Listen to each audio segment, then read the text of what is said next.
hanggang sa katapusan ng panahong ito, ayon po sa salin ng bagong balita, Biblia, mga kapatid ko sa Panginoon. So mga minamahal ko sa Panginoon,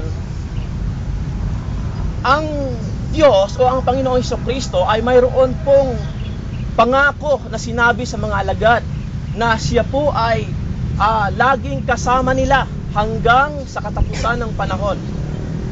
Sa English po, mga kapatid ko sa Panginoon, yung sinabi sa Good News ay to the end of the age, no? So, sa Tagalog ho, dito sa Biblia na ito ay hanggang sa katapusan ng panahon na ito o hanggang sa katapusan ng panahon. Ibig sabihin ho, mga kapatid ko, hanggang sa magbago o magkaroon o hanggang sa katapusan ng masamang sistema ng mundong ito.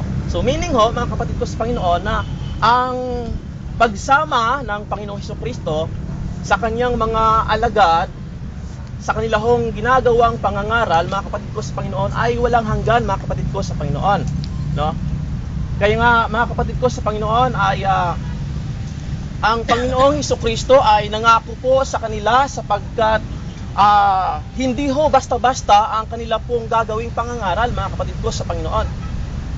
Sapagkat hindi ho nila kaya na gawin o hindi nila makakayanan na gawin ho na sila ho ay humayo sa buong mundo para gawin ng bagong mga alagad ng Panginoon Hesus ang lahat ng tao sa lahat ng bansa kung hindi ho nila kasama ang Panginoong Hesus